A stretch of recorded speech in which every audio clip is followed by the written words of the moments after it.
Hello, everybody. This is Kitty Commons here, chilling with Kenny C right here on TMVCafe.com, bringing you entertainment to your ears. And very excited to be joined with my guests, recording artist here in Kentucky, very busy musician, constantly putting out singles this year. And he also put out his latest single called Just About Summertime. And that song just came out as of today, March 24th, as we are live uh recording this actually. I'm excited to be joined with Mr. Lance Rogers back on the show. How's it going, man? Going great, man. It's good to be back. Great to have you back on. And you told me before I hit the record button that you are in a throwback, a throwback vehicle, a pickup truck. Uh, I noticed the stickers in the back. I noticed the wheel handle. So yeah, that's definitely a throwback. Yeah, it's a 1975 Ford F-250 Highboy. So Yeah. it's an old truck. I do a podcast out of this truck called Falling Ford, FOR apostrophe D, and it's kind of my studio. It's a truck. I can drive it anywhere, but it's also my little studio, and I do cigar reviews in here, interviews, all kinds of stuff. You got to come out sometime. Hey, you know what? I definitely take you on that invitation, man. That, Yeah, you it'd be know, a great. cross paths, cross paths and everything. So Lance, I have to say, man, I've been listening to your music for years now.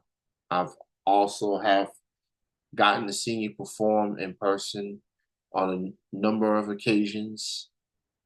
You're a constant pro. You are a constant in your craft. You sing about a multitude of things.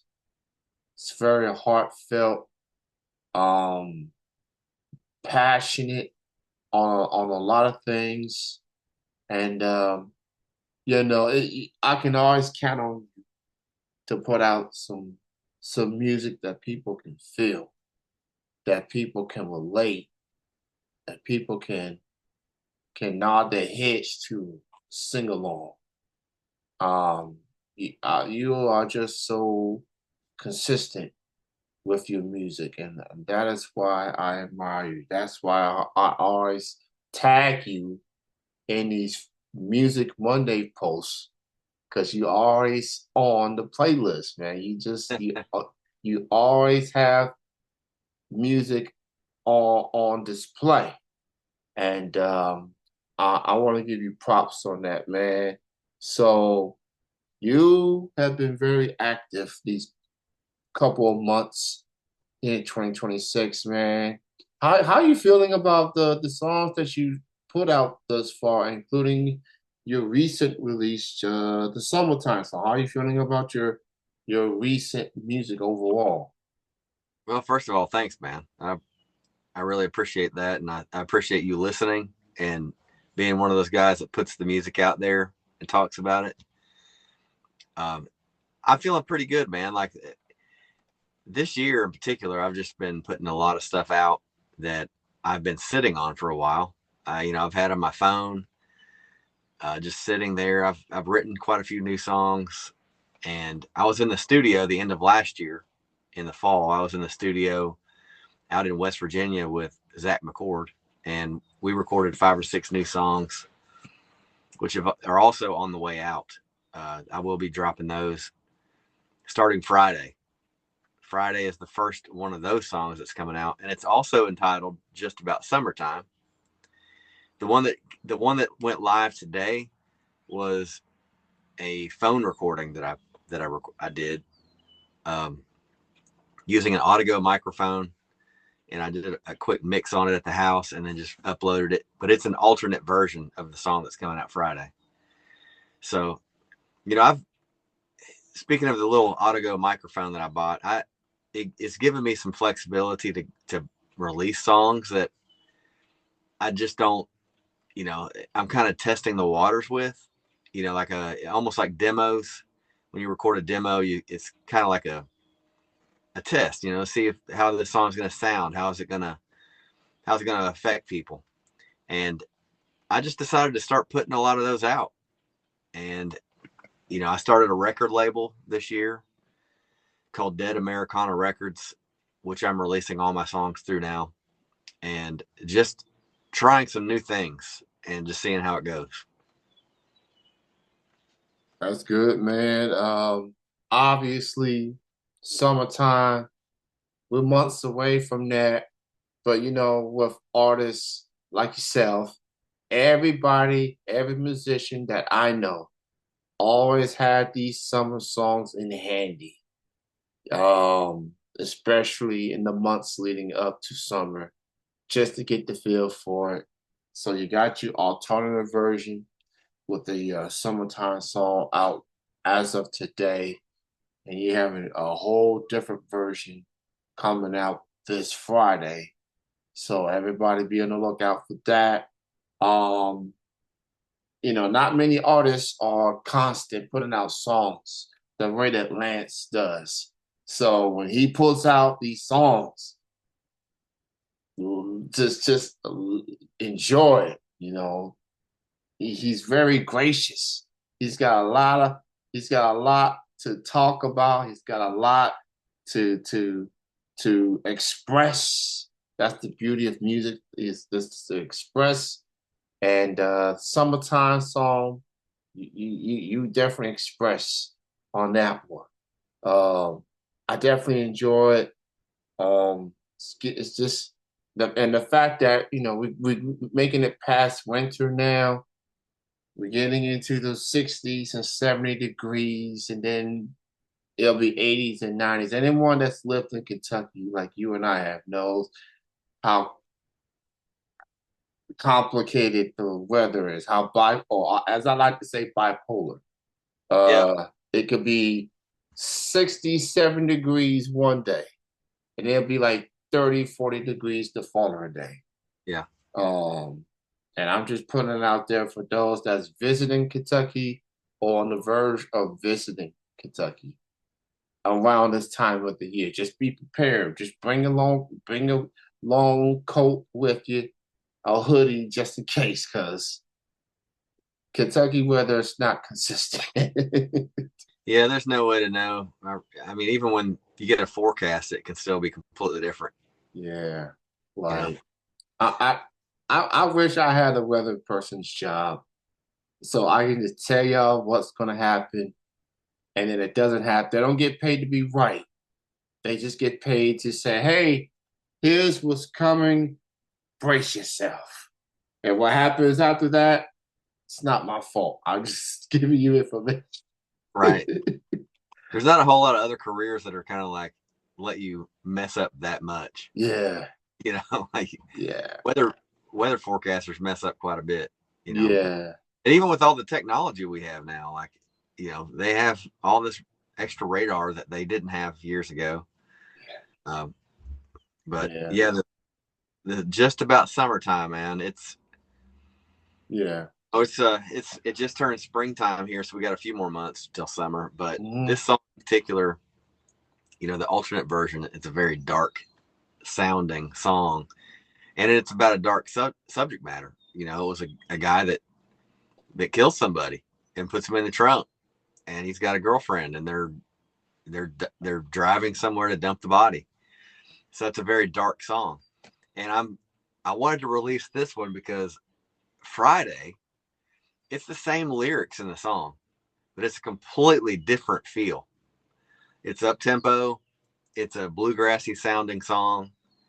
It's got Jake Eddy on guitar, which he's phenomenal. Like when you hear that song, you'll be like, man, this is something else, and it is because he makes the song. He really does. Uh, but it's funny, like I'm kind of showing how you can take the same lyrics and change the melody a little bit and the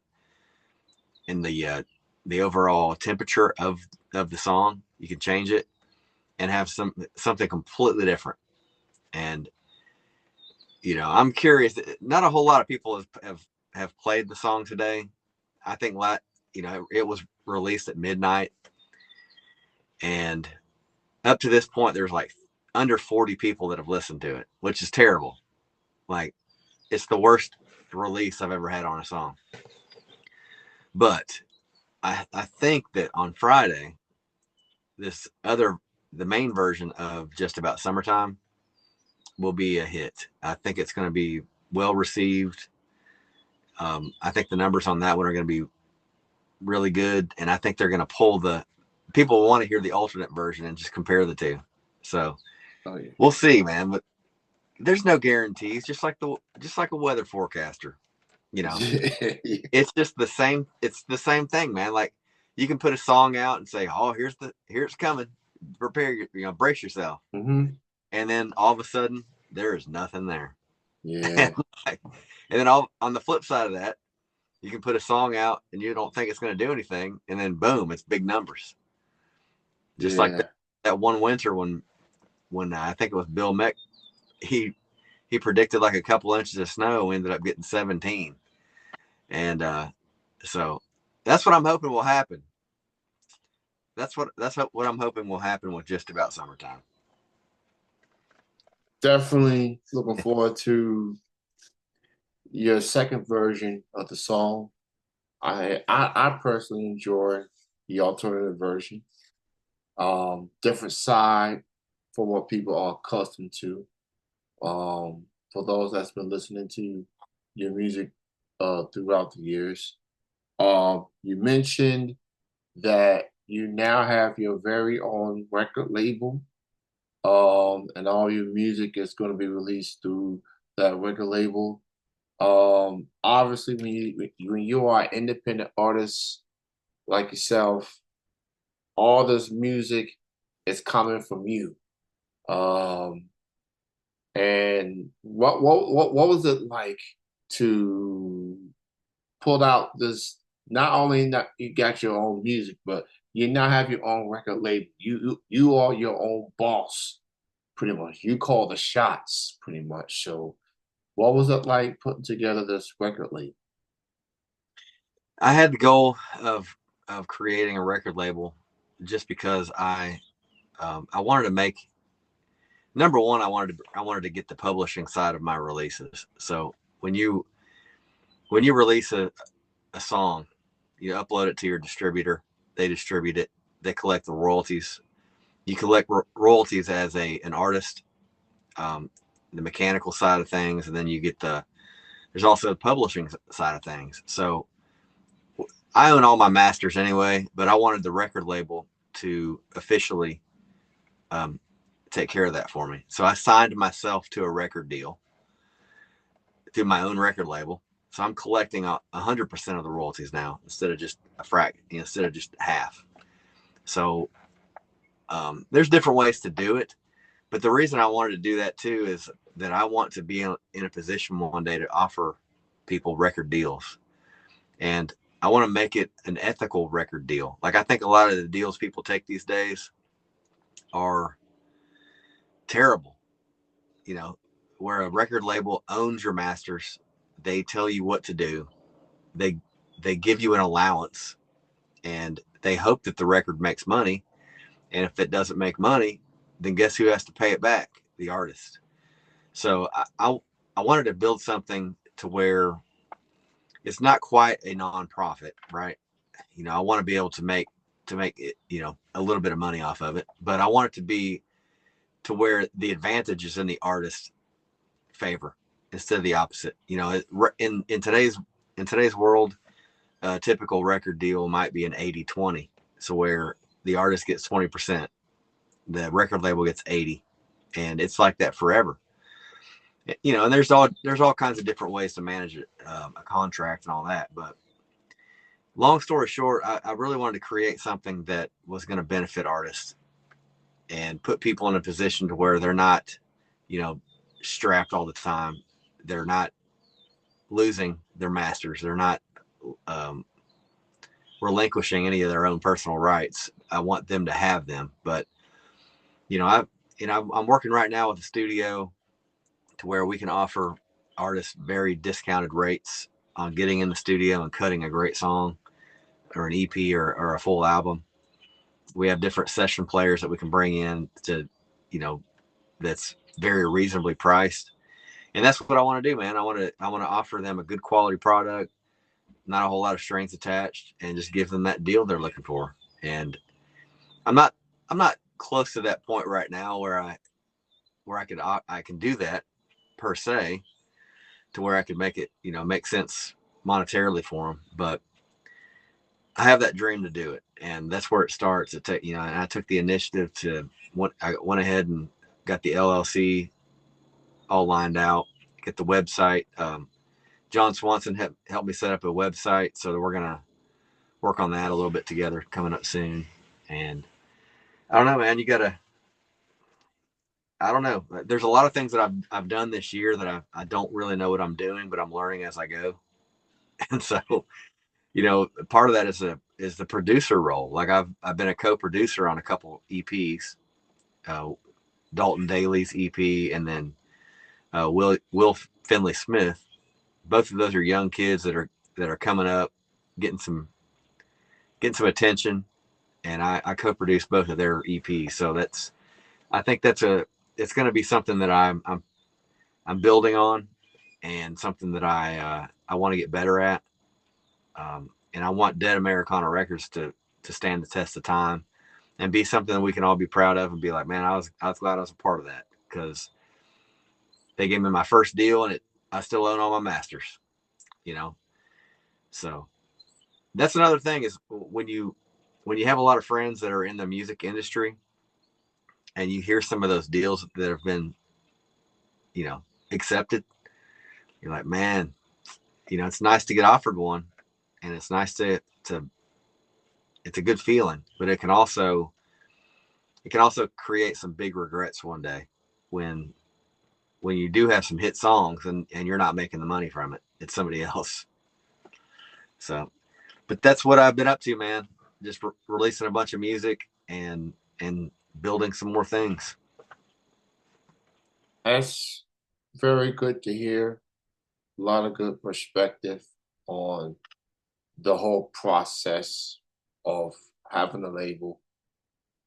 And I've always wondered, from as a music listener, like as far as the artists themselves, it's like the publishing, the masters, um, putting together a record label, doing what you got to do, so you can say, not only am I recording this is literally my music. This is literally, I'm owning my rights to the music that I worked hard on, countless hours in the studio writing these songs.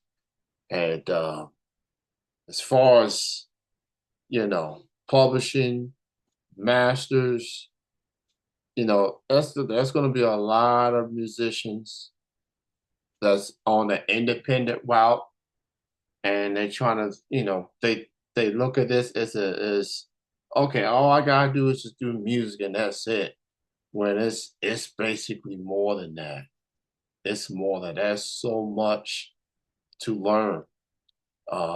If you're an artist trying to not only put out this music, but say, hey, this is my music. And a lot of mainstream artists who took these deals that you talk about, and they get the short end of the stick of their hard work. Whether it's major labels or even independent labels, even. I feel like if you're an artist, if you love this music, if you love the music that you put your heart and soul into, you do what Lance Rogers did. You make sure you get your rights to your own music. That holds near and dear to your heart. Um, so that is a lot. for artists to go through. But no, you are a very wise individual, Mr. Walters, doing what you got to do, and you also helping next generation talent, um, with not just with your record label, but just people in the local music community. And I applaud you for sharing your experience with that. And maybe if somebody were to listen to this and they're an aspiring artist, they can get to feel what I have to do to get to get the masters, the publishing, all that, because it is a lot of work from what I'm hearing from you and many others that been through that experience. There's a lot to digest.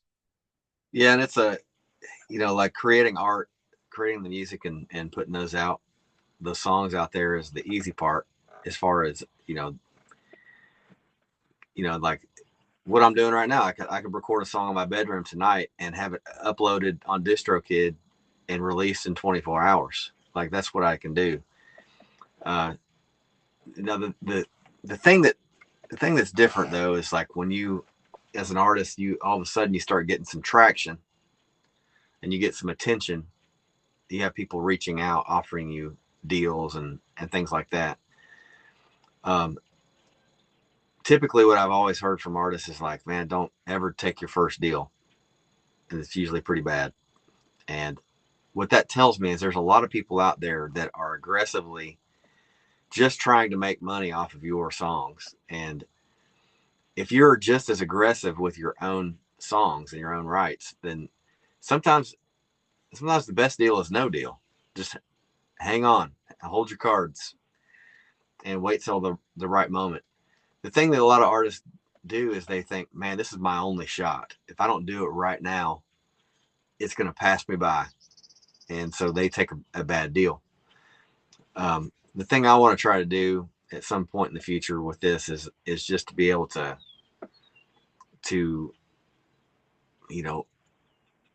collect enough friends that know what they're doing in the industry that we can promote. We can not that we're going to build this into a giant record label like Nashville, but I really want to get to the point where we can truly help some artists out, and whatever that means in the future, we'll see. But um, in the attention shouldn't be on the money thing. It should be on longevity, promotion, getting artists a place where they can make ends meet, and have a long term career without somebody at the top taking all their money. And you know, we'll see, man. It's a dream that I've got, and it's been brewing for a while, and I finally pulled the trigger on it. And I've had a lot of great people help me along the way. I've had a lot of people with money that's helped me get into the studio and record music. I got some really good friends that way, and that don't want anything back in return. And you know I want to pass that along. I want to pay it forward, so to speak. And so that's my way of saying, for the people that help me out along the way monetarily and just without wanting anything, this is the way I pay them back, is by helping other people out. And I'll do it as long as I can, and you know I think that it's going to be a challenge. Nothing's easy, because you also have people out there that will take something good and want to flip it and make it look bad, whether it's out of jealousy or competition or just being mean. There's some people out there that do that. And so there'll be some challenges along the way with it, but I'm determined to make it a success. I admire your passion. I admire your you want to do this, and you are proof that it can happen. that it's possible. You have the right frame of mind to do it. So I have no doubt that you will fulfill all of your goals that you have, and I look forward to seeing it all come to fruition. Appreciate it, man. So you last released a record, a full length record, in 2024, I believe. That was the Too Late for Flowers album. It was such an incredible record. I know that must have been one of the few albums I played a lot in that particular year. And I think that was the last time I chatted with you, right around that time frame prior to releasing that record. So with the numerous of songs that you have put out this year and even 2025 even, are we expecting a new Lance Rogers album at some point in 2026? What I might do, the EP I'm going to release. It started with Golden Hour. The title of the EP is going to be Golden Hour, but that's the only song from that EP that's out right now. The next one, the next song will be just about summertime, the original edition, like that's going to be released on Friday. That'll be the second song, and then I've got four more songs after that that are going to be released for that EP. What I may do though, since I'm releasing those as singles, I may, I may put some of these other songs that I've been releasing, or get back in the studio and release some more that sound similar to what I'm getting ready to release. I may create an album out of it instead of an EP. An EP is typically 3 to 6 songs. A full length album is typically 7 songs, depending on the length of the song. Most albums are about 10 Yeah. and above, less than 20, more than 10 songs on the album. But if I can make it a full album, I probably will, because typically, also another thing is EPs are usually what artists release when they're first starting out, and they just kind of want something out there that they can kind of demonstrate what they can do. And from that point on, they put out albums out. And I believe I also feel like albums are taken more seriously than EPs. So I may turn it into a full album if I can afford it at the time, and then if not, I might go ahead and just compile a couple extra songs on there just to make it pad it out to be a full album. But it's got some great songs on it. I'm really happy with them. They sound totally different than what I've been putting out now. They're just like really up tempo, most of them.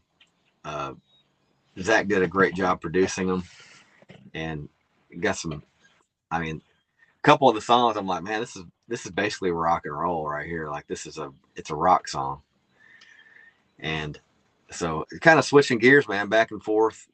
Just about summertime is going to be more of a bluegrass song, and then I'm going to follow it up with a traditional country song, and then I'll probably follow that one up with a song that sounds like halfway grunge and halfway rock.